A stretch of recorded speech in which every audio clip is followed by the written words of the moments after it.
Mesdames et messieurs, Mayotte a la particularité d'être le territoire français avec une part importante de population jeune. Soit près de 60% selon les chiffres officiels. D'où l'intérêt d'encadrer, de soutenir, d'accompagner et de valoriser au mieux cette jeunesse ressource. Une jeunesse qui est en train de faire face aux changements rapides et aux mutations.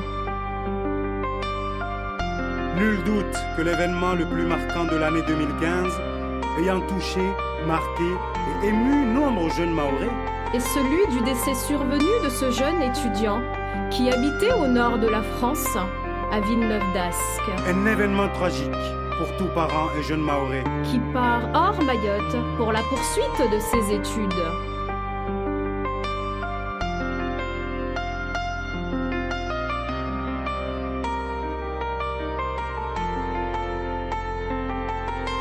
Au nom de la jeunesse mahoraise, cette jeunesse oubliée, montrée du doigt et stigmatisée, cette jeunesse qui a besoin d'être entendue, valorisée et soutenue.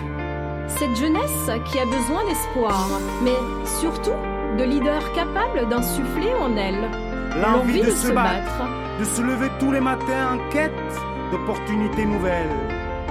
Elle ne demande qu'à être sollicitée. Cette jeunesse, aujourd'hui endormie, déçue à cause des promesses non tenues, a besoin de vous voir, vous battre pour elle, vous battre pour notre si belle île. Mayotte, ma douce île, mon doux parfum. Mayotte, ma douce île, mon doux parfum. Qu'est-ce que tu souffres? Tu souffres dans ta chair.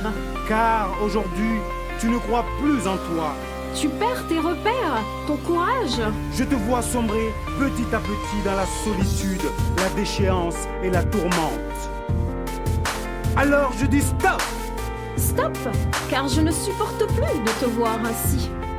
Oui, c'en est trop, assez. Je pense à ces jeunes non scolarisés et pour la plupart non diplômés. En recherche d'une considération sociale, en pleine construction d'un avenir meilleur, dans les plus grandes difficultés, dans la plus grande précarité.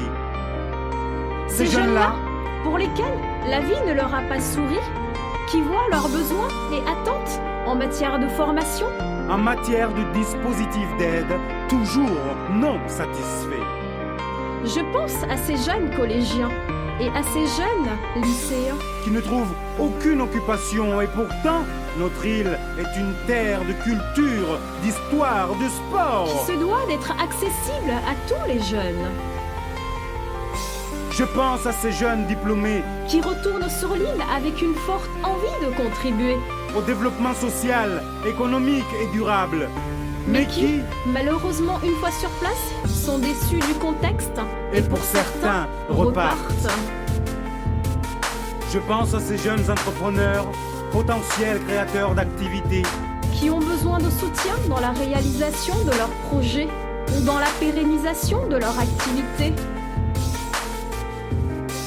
Je pense à ces jeunes engagés dans le milieu associatif de manière désintéressée pour la cause des jeunes Mahorais. Mais qui ne sont pas soutenus et pour qui les actions ne sont pas valorisées. Je pense à ces jeunes qui sont nés avec un handicap ou qui le sont devenus. Et ne trouvant pas de structure adaptée dans l'accompagnement de leur situation, de leur insertion.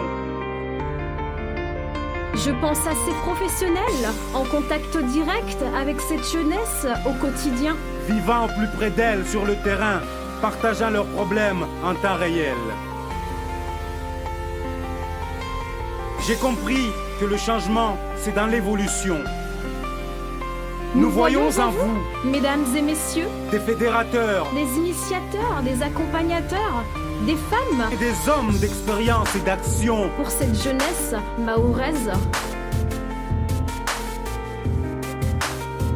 Alors réfléchissons dès à présent aux réponses concrètes et adaptées pour soutenir la jeunesse d'aujourd'hui. En mettant à profit nos compétences acquises, notre motivation pour faire rayonner Mayotte, pour rendre possible un avenir paisible, en quête d'un meilleur vivre ensemble, afin d'assurer la relève de ce que nos ancêtres et parents ont voulu nous léguer.